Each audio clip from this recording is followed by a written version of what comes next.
deal with award ceremonies in the past. Unless Adele's been up for the same award, I pretty much won every single award I've been up for, and I think this is the one award where it's going to be a reality check because it's America. America's big, and songs like Fun and Carly Rae Jepsen and Kelly Clarkson, they were huge songs last year, and my songs only just got momentum. So I'm more nervous about the actual announcement than the performance. I know that's silly because obviously it's Elton John. Playing with Elton John, yeah. I mean, but my parents are coming to it, and like that's like my dad sent me an email the other day saying this is like, you know, a very proud moment for me. This is like when I know you've made it and stuff like that. And so I think standing up there is not really going to be me being nervous playing with Elton John. It's me going to be like, yeah.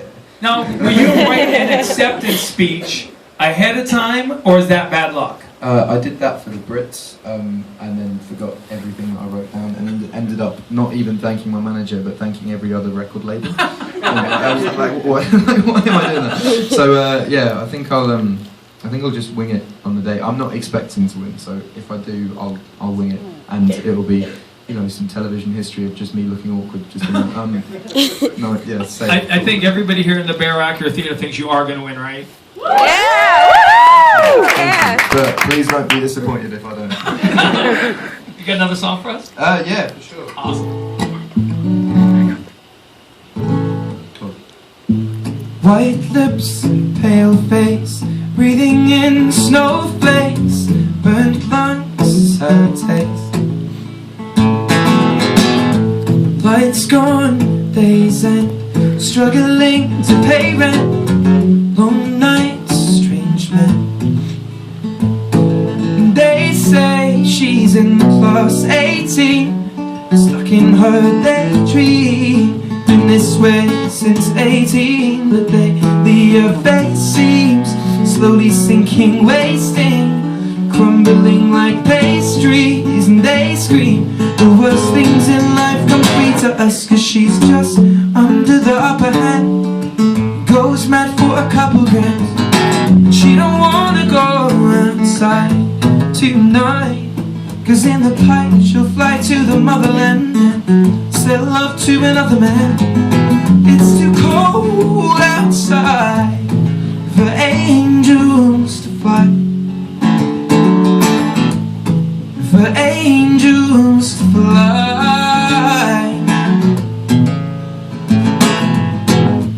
Ripped gloves, raincoat, tried to swim and stay afloat, dry house, wet clothes, loose change, banknotes, weary-eyed and dry throat, cool girl, no phone. They say she's in the class 18, stuck in her daydream. Been this way since 18, but lately her face seems slowly sinking, wasting, crumbling like pastries. And they scream the worst things in life come free to us, cause she's just under the upper hand, goes mad for a couple grams. She don't wanna go outside tonight, cause in the pipe she'll fly to the motherland and sell love to another man. It's too cold outside for angels to fly. Now an angel died, covered in white, with closed eyes and hoping for a better life. This time now we'll fade out tonight, straight down the line, just straight down the line. Oh, 'cause we're all under the upper hand, go mad for a couple grams. We don't wanna go outside tonight, 'cause in the pipe we'll fly to the motherland and sell love to another man. It's too cold outside for angels to fly, for angels to fly, fly, fly, for angels to fly, to fly, to fly, for angels to die.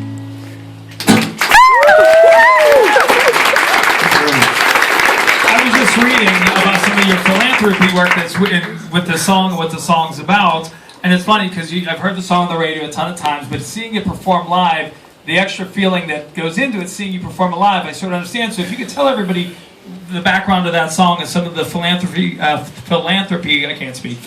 work that you do with that.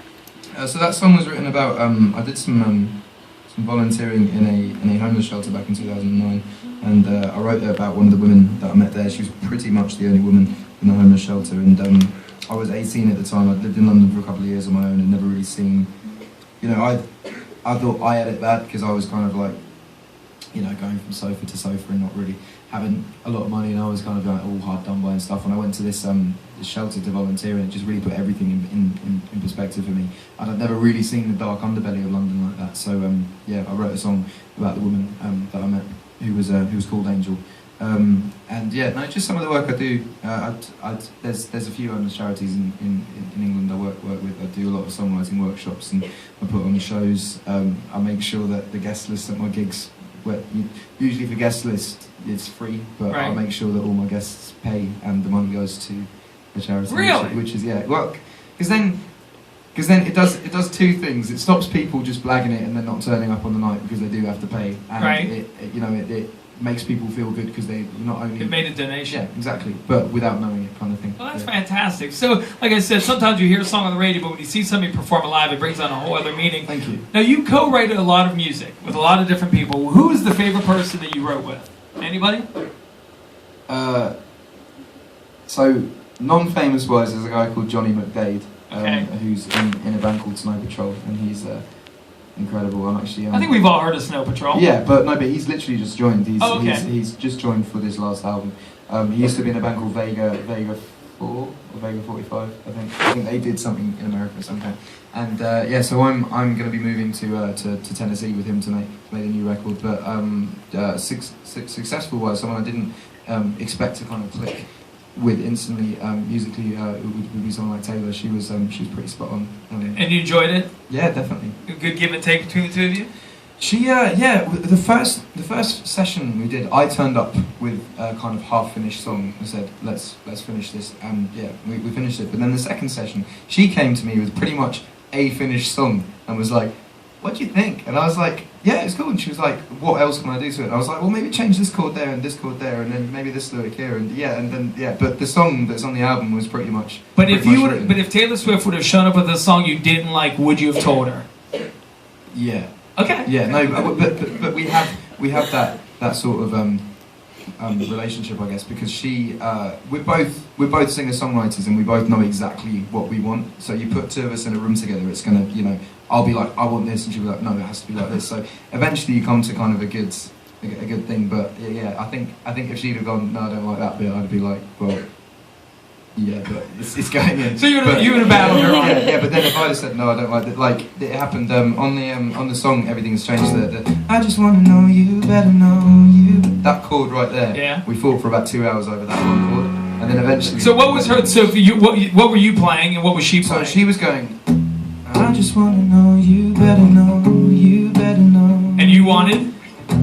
I just want to know you, better know. And that was 2 hours of fighting? Yeah, just like that chord I think sounds more bridgy. Got it. That chord sounds more chorusy. In my opinion. I agree with you. That's because you're here though. Yeah. If Taylor was here, I would agree with her because that's how I roll. But then she's got like a whole mantelpiece of Grammy Awards, so like she'd just be like, I'm right. Are you got another song for us? Yeah, for sure.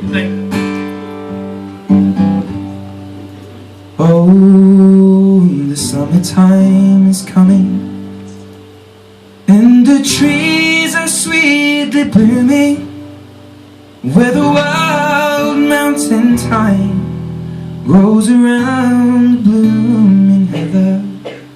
Would you go, lassie, go? And we'll all go together, where the wild mountain thyme grows around the blooming heather. Would you go, lassie, go?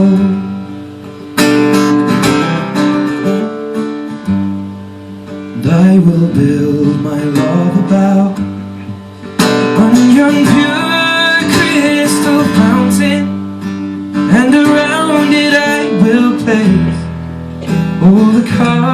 shoulders of the mountain, would you go?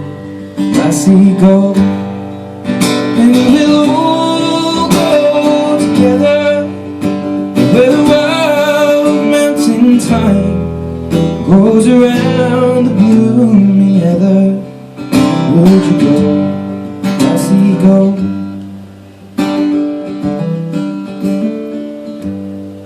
And if my true love were gone, I would surely find another, and to her I will sing things that make her know I want her. Would you go? I see go, and we'll all go together where the wild mountain thyme goes around the blooming heather. Would you go? I see go.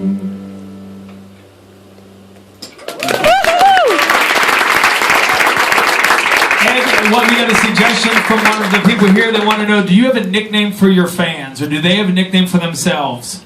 Personally, I would just like to put it out there, and I know a lot of my fans have called themselves stuff, but I find all of that kind of, when any artist has like a fan group and they hashtag like, right. Yeah, let's go for it, hashtag whatever they're fan, it just makes me cringe. So, like, so you don't like that? It's not that I don't like it, because obviously all of my fans do it, and they blast out. It's either the Sheeranators or the Cheerios. But like, yeah, I think it's good for people to have a name. It's just like, I wouldn't ever like put on Twitter like hashtag like let's go. Let them be individuals that all enjoy your music. Like, you know, because they might not just be my fans. They might be fans of other people, I guess. And like, be individual, I guess. But like, I'm not saying totally stop it. It's just that when I see other artists do it, it just makes me go shh. But when I see my fans do it, I'm like, oh, that's like, someone gave me a packet of Cheerios the other day, and they put an S and it said shit. It was quite funny. But like, like when I see my fans do it, it makes me smile. But when I see other artists do it with their fans, it's just like, yeah, come on, man. Well, I appreciate it. You know, like, I think Justin Bieber and Lady Gaga can get away with it, but other than that, stop. That's it. Justin Bieber and Lady Gaga is the end of that road. Well, because they pretty much start it off, didn't they? The Believers and the Little Monsters and then like, but you get artists in my country, for instance, who like just like they'll hashtag anything, and they've got 3 fans, and all 3 of them we're like, we've got a big name. That's just. Well, listen, I don't mean to be the grumpy Englishman. You're not! I think I agree. Does everybody else here agree? Yeah. There you go. Be individuals, just love Ed Sheeran's music. Thank you for coming to the Baierl Acura 3 there. Thank you for here having with me. us today. Thank you. And of course, thanks to Hard Rock Cafe for all the food. A big round of applause for Ed Sheeran.